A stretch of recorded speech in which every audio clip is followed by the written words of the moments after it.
I'm Kate, and it's October, so today we are celebrating Halloween. Ooh, yeah, we're gonna get a little spooky today. We're gonna tell some ghost stories, but we're also going to share what ghosts and monsters and all that fun Halloween stuff, or not Halloween stuff, looks like in the places where we come from. So I'm just going to talk a little bit about Halloween in America first. It's a pretty American thing, but I do know that there are some people in other countries who like to celebrate Halloween because it's a really fun holiday. Let's be honest. You basically dress up in a costume and then you get free candy. It's really for kids, and so kids will go around all of the houses and they'll knock on the doors and say trick or treat, and then adults will like shower them in candy and like gifts, and it's fantastic. We came dressed up. Let's talk. So, do you guys have similar festivals like Halloween where you're from? In Japan, we have one huge holiday that has something to do with dead people and spirits, and it's kind of similar to the Day of the Dead in Spain or in Mexico, where the dead people come and visit the relatives. It's more like you treat the dead people, so you have like the food ready for the dead people, but you don't really eat it, just leave it there. So it's kind of wasteful, but well, in China we have a festival, we call it Zhongyuan Festival. It's like started on July 1st. Basically, it is said that the king of hell will open the door of hell and let those ghosts out and enjoy the joy of men world. So yeah, you can see a lot of people like, put a lotus lantern into the river and like let them flow down the stream just to pray for that spirit. We don't really celebrate Halloween in the Congo. I don't even think people know about Halloween in the Congo. So, like in Iran, we don't like a lot of the old festivals. They don't celebrate anymore. But there's like a plethora of like people are like superstitious from past times. They like to ward off like evil and stuff. Sometimes they'll bring this thing out that has like this plant burning in it, and you walk around the house, and it's supposed to like ward off evil. So do you guys have any famous ghost or monster stories in your country? well, speaking of monster in Japan, this is actually Love it. one of the most famous yokais. That's what we call like a spirit monster in Japan. And Oni is one of the most famous one. It comes up in many different stories.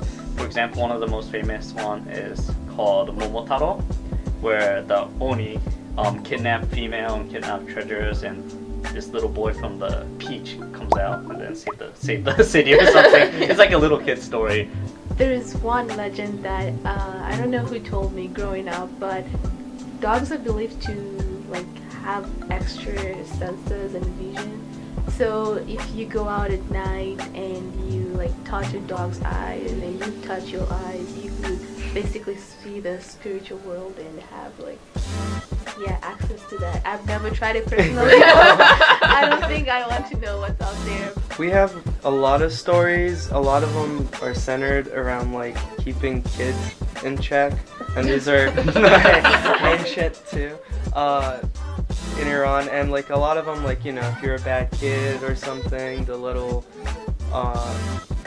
not demon, but like they're hard to explain, the creatures. We also have fairies, like good spirits and bad ones, but like they'll come from a cave, they'll steal you, or like just like sometimes they can be really grim, like they'll like kidnap you forever and you'll never get to see your parents again. That's really interesting. The next question is actually about whether your culture sees ghosts or spirits as sort of a good or bad thing. And that's really interesting because we think of mermaids as like good, and everybody wants to be mermaids when they're little, I still kind of want to be a mermaid, but just like in Iran, I guess we have like the good ones and the bad ones. There's good spirits where they're called like ancestors. They'll refer to them more like ancestors that go. So like if you do this, then your ancestors are happy. Or if, let's say, you marry in a different, culture or tradition that doesn't collaborate with yours much, you'll say your ancestors will not be happy, so your family will not receive like those blessings. So in Japan, yokai, like I said, is like a really big thing. Japanese just kind of uses yokai as a crutch sometimes. The funny thing about yokai is they usually have like one specific thing they do. And because the old Japanese people use yokai as like a reason, like a crutch to reason out something they couldn't understand. For example, one of the yokai specifically flips the pillow when you sleep. Really? That's the one thing they do. They just flip the pillows back and forth. Yeah, well, there's a saying in China called "No guilty things, no ghosts knocking on the door." Basically, just like ghosts are only follow those bad people.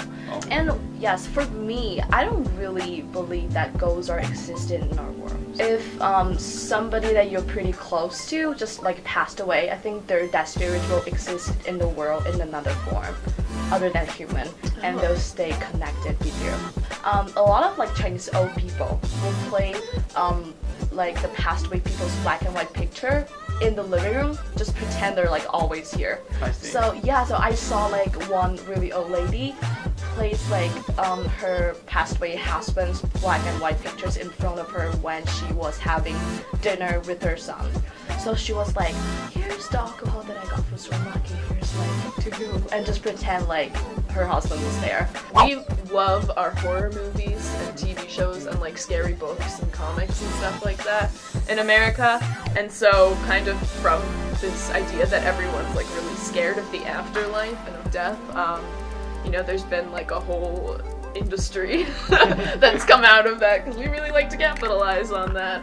So we have a lot of scary movies and books like the Goosebumps books. Well, in Japan, like I said in the previous question, yokai is not really seen as like a good or bad thing. Pop culture is also kind of like that. It's more like, I guess it's more friendly term. For example, there's a huge video game called Yokai Watch, and it's like a Pokemon, but you use these little monster creatures instead, and they're like very cute. It's for like little kids. Yeah, like yokai is like very close to, I guess, more Japanese culture. We have like anime or Japanese cartoon that has yokais, but they're not really bad characters. They're just kind of there. Yeah. It's just their own entity, and they're just having their own life. So in the Congo per se, I don't know of the movies, but in West Africa there's like the whole industry in Nollywood, which is like Hollywood, and then they do two versions of movies. They could do like the ghost stories where it's more like relating back to the ancestors and the good ones, and then there's like the horror ones which are